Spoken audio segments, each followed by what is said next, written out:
اور اس وقت اس کائنات کے اندر وہ عرب کی سرزمین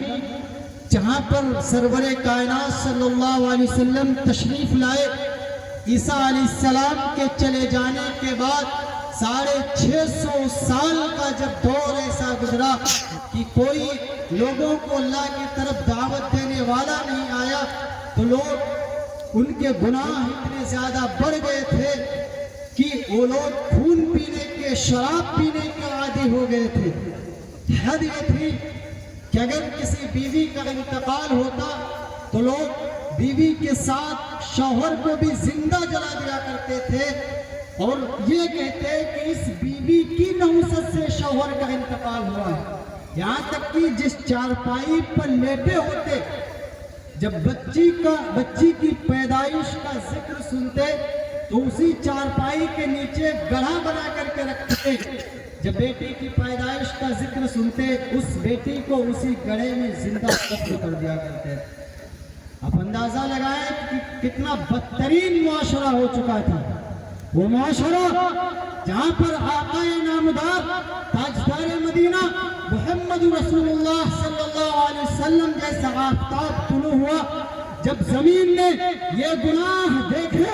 کہ لوگ اپنی سگی بچیوں کو زندہ زمین میں دفن کر رہے ہیں، جب زمین نے یہ گناہ دیکھے کہ چھوٹی چھوٹی باتوں پر 300 سال تک جنگیں چھڑے رہا کرتی تھی، اس وقت یہ زمین کہہ رہی تھی اے اللہ اگر کوئی نبی نہیں آیا میں تھک جاؤں گی۔ یہ آسمان کہہ رہا تھا اے اللہ اگر کوئی نبی پیدا نہیں ہوا میں گر جاؤں گا۔ یہ سورج کہہ رہا تھا اے رب ذوالجلال یہ لوگ اپنی سگی بچوں کو دفن کر رہے ہیں، اب اگر کوئی نبی نہیں آیا میری روشنی ختم ہو جائے گی۔ یہ ستارے کہہ رہے تھے اے اللہ اگر کوئی نبی پیدا نہیں ہوگا میں چمکنا چھوڑ دوں گا۔ اس وقت اللہ نے اعلان کیا تھا اے زمین، اے آسمانوں، اے چاند، اے سورج، اے ستاروں، اب تک جتنے نبی میں نے بھیجے تھے وہ تو عیسیٰ تھے، وہ تو موسیٰ تھے،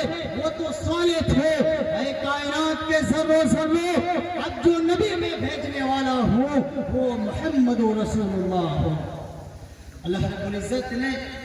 جناب محمد رسول اللہ صلی اللہ علیہ وسلم کو اس کائنات کے اندر مبعوث فرمایا۔ آپ اندازہ لگائیں کہ اس سے پہلے جتنے نبی آئے اللہ تعالیٰ نے کسی نبی کے بارے میں یہ نہیں فرمایا تھا کہ میرے بندوں میرا احسان مانو۔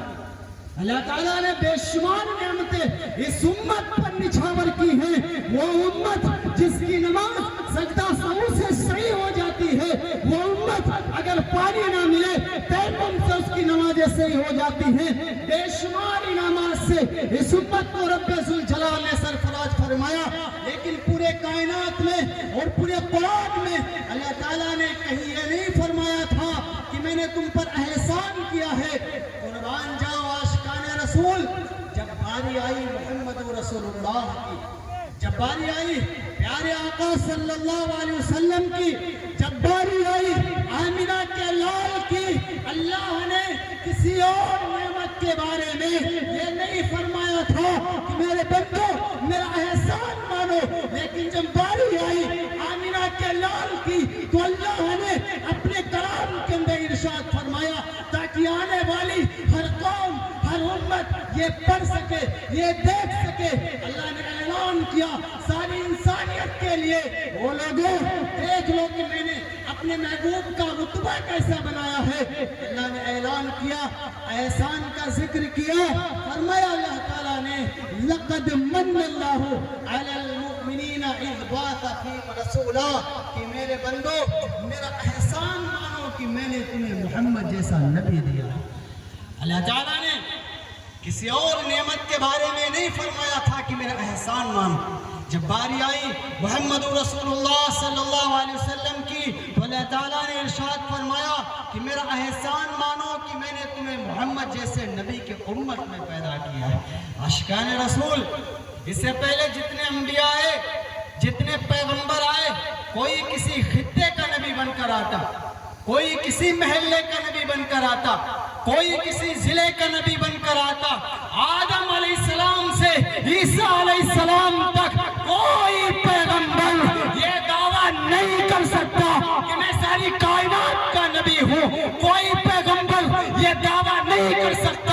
میں مچھلیوں کا نبی ہوں. کوئی پیغمبر یہ دعویٰ نہیں کر سکتا کہ میں جنات کا نبی ہوں. لیکن قربان جاؤ جب باری آئی محمد رسول اللہ کی تو اللہ کے نبی صلی اللہ علیہ وسلم نے فاران کی چوٹی پر کھڑے ہو کر جو سب سے پہلا اعلان کیا تھا فرمایا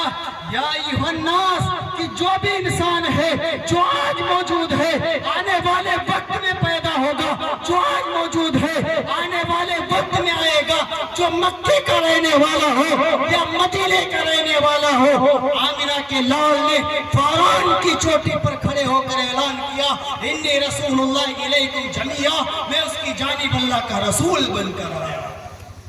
اللہ کے نبی صلی اللہ علیہ وسلم نے یہ دعویٰ کیا کہ میں ساری کائنات کا نبی بن کر آیا. یقیناً جناتوں کے نبی محمد رسول اللہ, پرندوں